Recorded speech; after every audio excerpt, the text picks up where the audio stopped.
I think I'll give it to Manchester United. Their performance was simply amazing today. It was a splendid performance from Carrick and his. When they come in for you, they come in like wounded lions. They are coming for you, for your head, and they did it perfectly.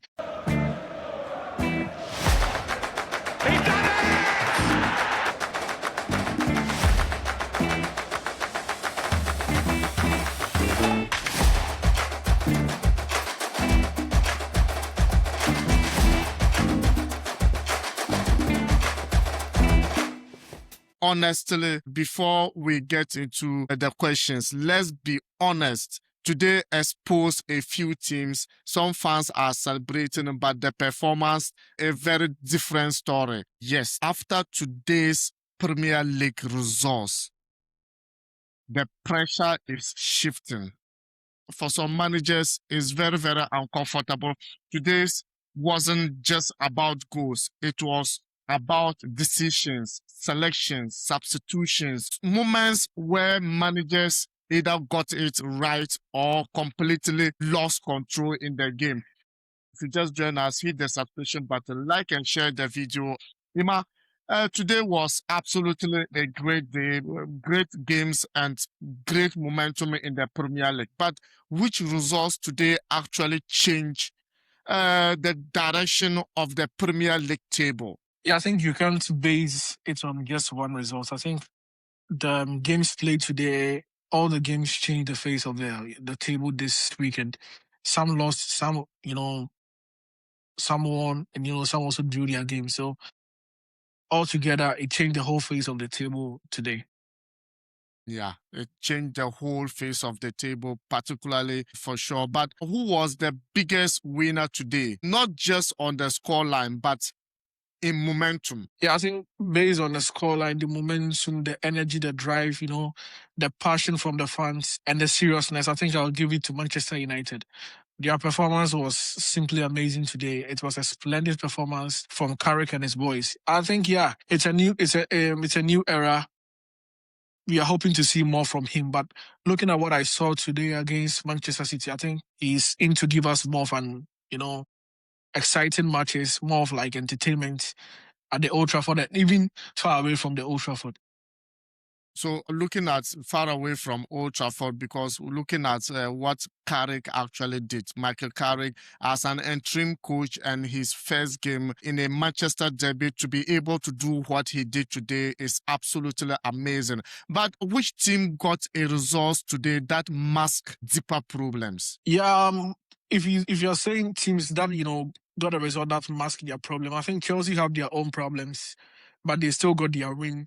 A new manager, they are trying to find a new system that they'll play around. I think, yeah, winning at 2-0 at home against Brentford isn't bad, but I think there's more room for improvement.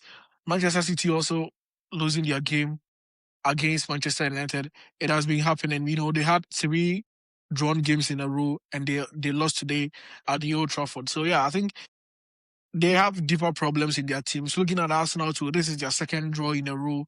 It's a goalless draw too. The last time they played against Liverpool, it was goalless.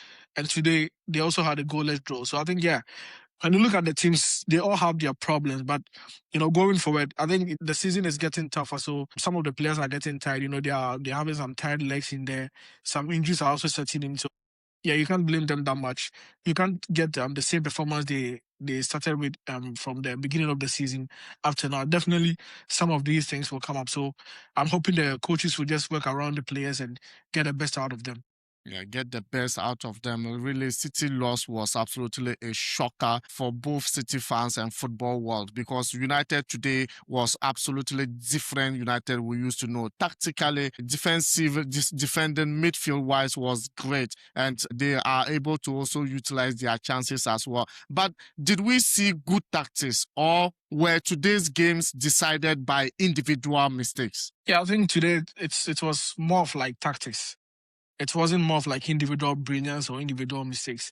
It was based on tactics, because looking at how Manchester United set up against Manchester City, I think Carrick knew what he was doing, and I think he went in right for what he wanted to get in the game. They all move forward in attack, and they are defending, they all track back and defend. And I think that system that they use today, really, really frustrated the Manchester City team, and they couldn't, play their normal football, their normal passing game. It just distracted everything because they thought Manchester United were going to just sit at the back and soak all the pressure and hit them on the counter attack. They did that perfectly, and also when they are defending, you can see all the numbers tracking back to defend for Manchester United. So it was based on tactics today. Yeah. Was based on tactics as Manchester United, their precision today was absolutely great and their mentality was on point, and for sure, that was it for sure. And Ima, today, Arsenal versus Nottingham Forest, or Nottingham Forest versus Arsenal, because it was Nottingham home that they actually played this game. What was the single moment that decided this match that it was going to be a draw? Yeah, I think the saves from the keeper, from the Nottingham Forest keeper, he was amazing today. He made three massive saves that I thought would have been a goal. Like an Arsenal fan, I was sitting behind the screens hoping that ball could have entered the net, but unfortunately for us, the keeper gave an excellent performance today. He really kept his post. He organized his defense very well, and I think for me, it's a loss in a way, but it's a win too because getting the points isn't bad. Looking at the result that Manchester City got, but hopefully maybe tomorrow Aston Villa will also drop some points. If they don't drop points and they win, it makes the league more competitive. But yeah, looking at the whole thing, I think it will take the points. It was just a disappointing performance from us. I think we could have done better, but the first half we didn't get enough chances. So coming into the second half, we were just not in the game, and we were just even fortunate to have a point at away from home. Yeah, was fortunate to get a point away from home. And Arsenal, for sure, is 7 points ahead of Manchester City, who is in second position as at this moment. So we are waiting for tomorrow's Aston Villa game to see whether the league or the league table will be competitive or not, as he just mentioned. So, which player had the most influence without scoring today? Yeah, I think when I watched the games, I got a chance to watch the early kickoff games and also the 4 p.m. games. I watched, a couple of them. Liverpool also gave another disappointing performance on the slot side. They also drew at home. Liverpool, I don't know what is wrong with Liverpool, but I think they also have their problems in their own way. But looking at today's matches, I think for me, one player who impressed me more was Bruno Fernandes. I think he had a decent game in the Manchester game. He created some chances. He also gave some assists. Yeah, I think today I think he had a goal that was disallowed. And yeah, looking at them, I think it was between Brian and Buemo and Bruno Fernandes. Brian and Buemo coming back from the AFCON. I thought maybe he was going to be a bit rusty, but looking at today what he did on the pitch, I think it's between Bruno Fernandes and Brian and Buemo. I think they impressed me with their play today. But did Pep Guardiola get his starting? I think it was Pep's, practice or Pep's selection. Today it was just Manchester United, willing to do something for the club. The players were willing to get the win. And it's when the players come together to play for the club, it overrides everything. It overrides your tactics or your whatever. Because when they come in for you, they come in like wounded lions. They are coming for you for your head, and they did it perfectly. So I'll not blame Pep Guardiola that much. This same lineup is what he used to, get the 10-1 win against Exeter or so in I think EFL Cup. So you can't just or the FA Cup. So you can't just say it was a bad time. That, like yeah, these are the available material that he have at the moment, and he was using them. Just that Manchester United were just amazing today, and they got all the 3 points at home. So definitely Ateta benched some players today, the likes of Eze Eberechi and also Bukayo Saka. Jesus was also on bench. But when it came to a point, he has to bring all of them in. Were the substitution proactive or it was just reaction from the manager? Well, I think you could have started those players, and along the line, you could have substituted a bit from the bench. Because looking at the first half, the way we played, we were not being productive. I must be honest with you. We were not being productive in the first half. So looking at what I saw, I think some of the players should have started.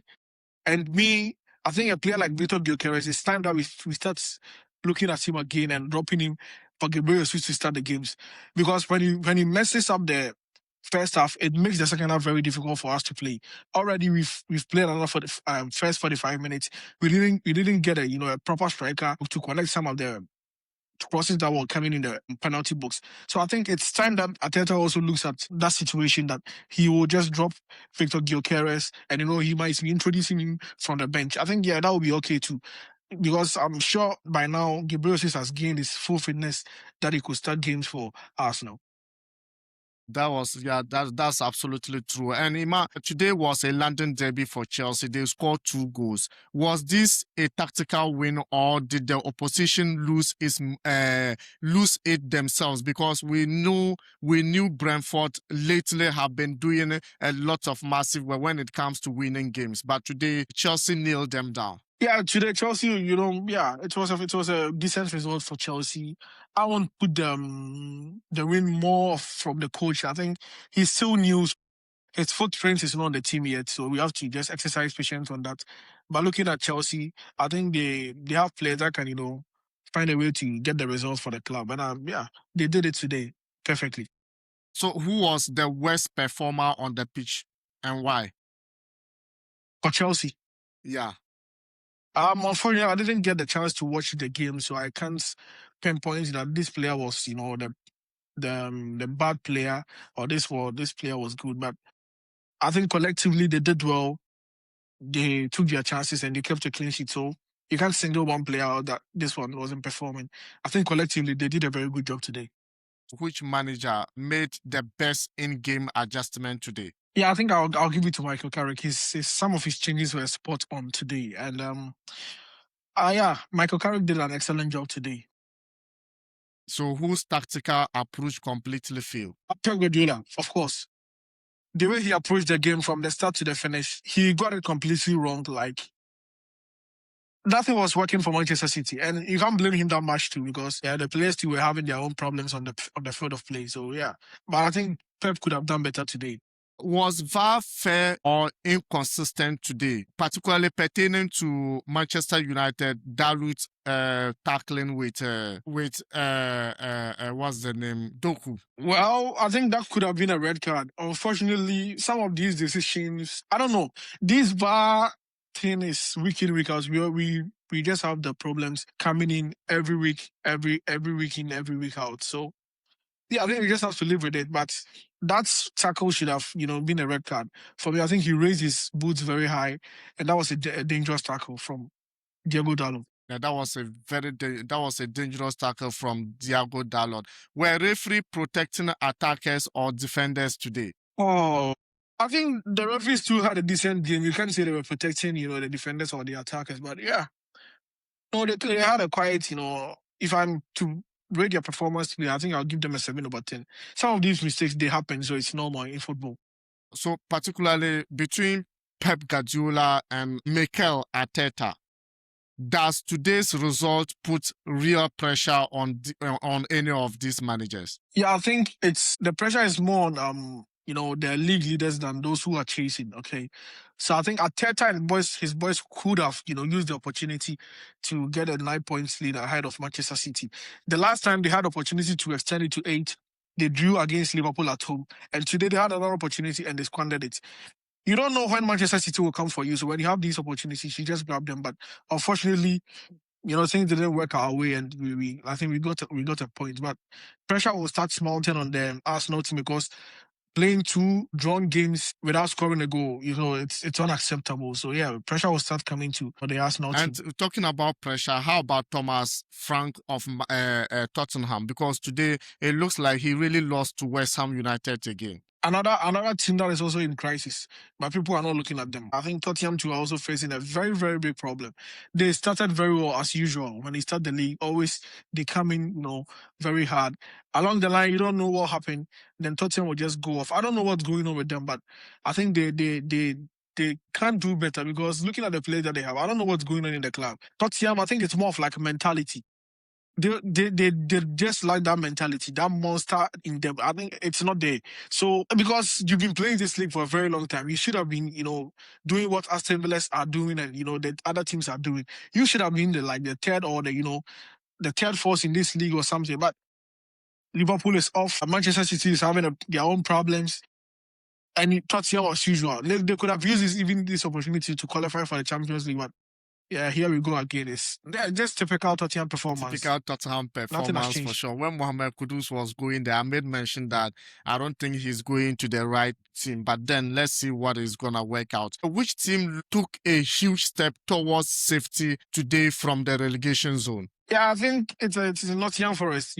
Sitting at 2 and getting a point. Now they sit on top of the relegation, site. I think they are having about 22 points or so. So looking at today, I think because if they lost the game, that could have pushed them downwards. But they stayed in the game and they got a point. So I think Nottingham are trying to escape the relegation zone in the second round of the competition. Trying to escape the relegation in the second half. But then who looks mentally fragile in the relegation battle? Well, I think I'll give it to Burnley and Wolverhampton Wanderers. Yeah, those two teams. I think West Ham can still do something. West Ham, they have a chance of doing something. But looking at Burnley and Wolverhampton Wanderers, I think they've been poor this season. They've been very, very, very poor this season. And who knows, maybe they could turn things around. But if not, they are going straight to relegation. They are going to the They're going championship. through the championship. But who deserves the most criticisms today? Players or managers? I think it has to go to the players. Sometimes you don't push everything to the managers. You have to take decision on the field of play, and it has to be the players. The coach will just give the instructions, but you are the boys to utilize whatever instructions that he gave you on the field of play. So I think I'll give it to more I'll spare the coaches and I'll go in for the players. I think they could have done better. Looking at Manchester City, had nothing to do about it. Though he selected the side, but on the field of play, he will just, give the instruction, but it's up to you guys to, implement it on the field of play. And they got it wrong. Arsenal, Mikel Arteta too, did his part. The players didn't also live up to expectation. So I think I'll give it to I'll spare the managers today and, push the blame to the players. So if you were a fan of Chelsea, are you calm or worried after today's results? Because they still put themselves in the safe position with Manchester United winning against City. I think they just have to be calm. There's nothing that they can do. They just have to stay calm and trust the process because, yeah, he's new. He can't just use 2 games to assess him. So yes, trust the process. If he gets like 4 or 5 games in a row, then we can start, analyzing his tactics and his performance. But for now, I think the Blue fans should just, keep calm. So what's the one thing Tottenham Forest or Tottenham Hotspurs must fix immediately? Well, I don't know. Seriously, if you tell me about Tottenham's problem, I don't know how because it's been happening year in, year out. They've seen great coaches, Jose Mourinho, Mauricio Pochettino, Nuno Espirito Santo, Ange Postecoglou. It just seems, I don't know. It's just not working for them. They really have a big problem. I think Tottenham, they really have a big problem. Okay, they really have a big problem. And finally, which teams fans should be angriest tonight? Well, I think Tottenham Hotspur fans should be very angry. They have to start questioning their coach because things are not working for them at all. Their style of play, everything is not working. And also Arne Slot, he can also do better. I think he's been using the draw to cover our thing, but deep down, Liverpool too are also going through a lot. Liverpool are also going through a lot deep down. Yeah. Liverpool are also going a lot for sure. That is it, guys, and that is it. And hey, if you just join us and you are new, remember to subscribe and be part of this amazing community. And hey, if you let us know your opinions in the comment section. Is your team really enough to maintain in the Premier League or fight for the Premier League title? Or do you think is gonna be just a normal table or mid-table team that you think it should be in the end of the league? In the end of the league, let me know in the comment section. And guys, see you in the next video. And hey, ciao.